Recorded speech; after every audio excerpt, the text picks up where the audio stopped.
yourself a question. Do you understand the art world well enough to make a living as an artist, or to buy fine art that will be worth something someday? In a market where Tracy Emin can sell her unmade bed for millions of dollars, what does that say about the value of art? Well, tonight we're going to find out, and as always, we'll break down the issues in facts, figures, dollars and cents. I'm joined by a panel of brilliant experts here to answer the question, what is the business of the art market? So let's go to our first statistic. Last year, the US market for fine art was worth around $27 billion. That's its highest level ever. Ron, is now a good time to be an artist? Now is a great time to be an artist because there's so many different ways you can make money. Where before it's like you showed your stuff at a gallery and that was pretty much your only revenue source. But now you can have a clothing line, you can do tennis shoes, you can make toys. Lindsay, the US art market has never been stronger, but actually elsewhere sales fell last year. Why is the US doing so well? I think particularly in New York, it's been the center of the art capital basically since after the Second World War, and it continues to be a strong place to buy, sell, make art.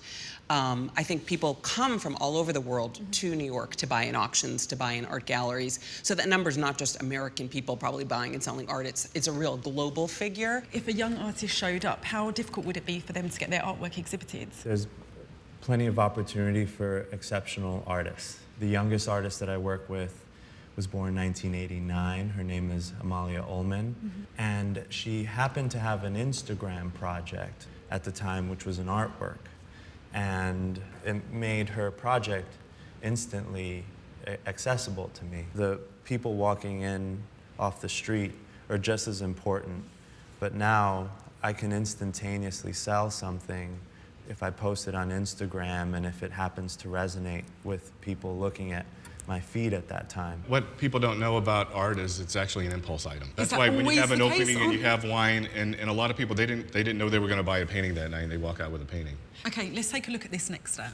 $26.04 an hour. That's the average income for fine artists, including painters, sculptors and illustrators. But computer systems analysts earn double that, and for dentists, hourly earnings are triple what artists make. Ron, would you advise a young artist to go back to dental school? I think that you go to dental school, you're a dentist, and it's you can build up a bigger practice and bring in more dentists, but it still has a ceiling. But being an artist actually has no ceiling. You can just keep getting bigger and bigger and bigger. You think it's just a question of kind of working hard enough for it? And it's how much do you want to sell out? But you're financially successful and you didn't sell out, right?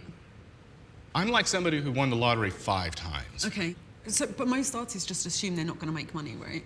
You don't in the beginning, but you make more money in the end. I think if you want to be an artist, you really have to go into with an expectation. This is an extremely risky profession. You will likely have a very low standard of living and not make a lot of money. What's changed over the last 10 years is that it's way more possible to make a living as an artist, especially right out of school. But the fact is, the fundamental failure in university and college curriculums is that they teach you how to make a sculpture or a painting, but there's zero curriculum about how to actually take your work because they further. Don't know how to do that. Well, let's go to our next statistic because it kind of underlines just how challenging it is for a young artist to achieve financial stability. Just over $15,000, that's the median income for fine arts graduates once they leave school. Not that much money, but those earnings can grow by more than 100% over the next 5 years. James, is art school important for young artists? Yeah, unfortunately, it's the fastest way to get on a career track.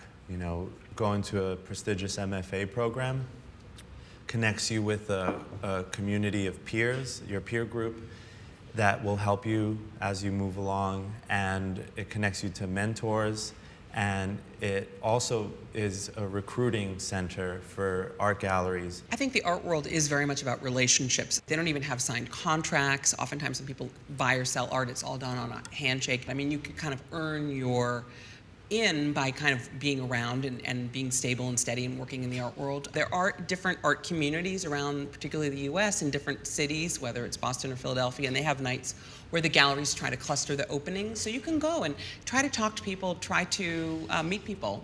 Let's go to the next stat.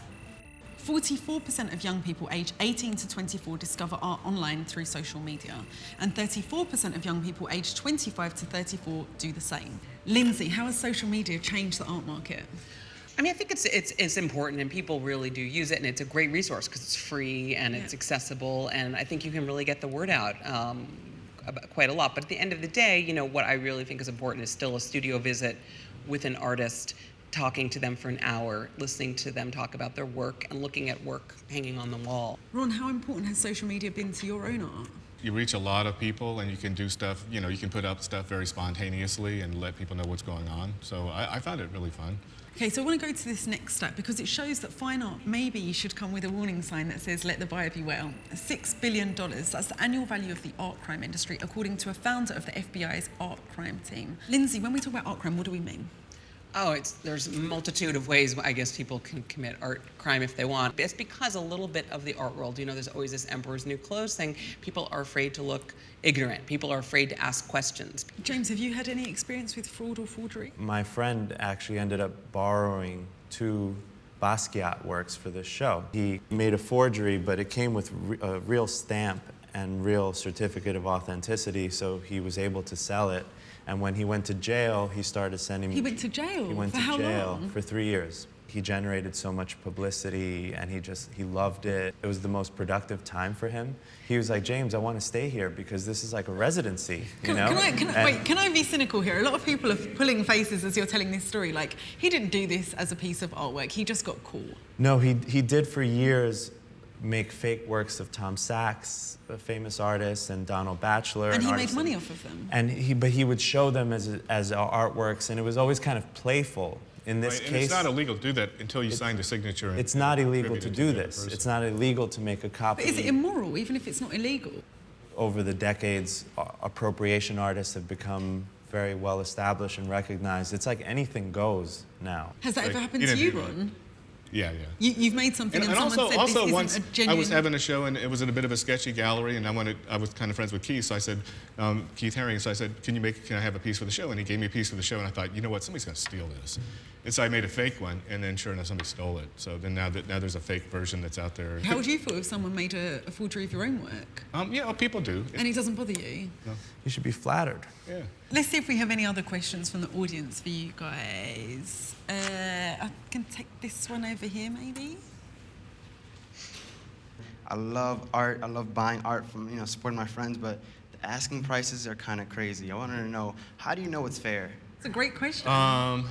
I usually tell young artists, don't buy art from your contemporaries because it's in a price range and you're going to help them. You're not going to help me by buying anything, but you're going to really help them. Ultimately, the way a lot of people price is what do I think I can get for it?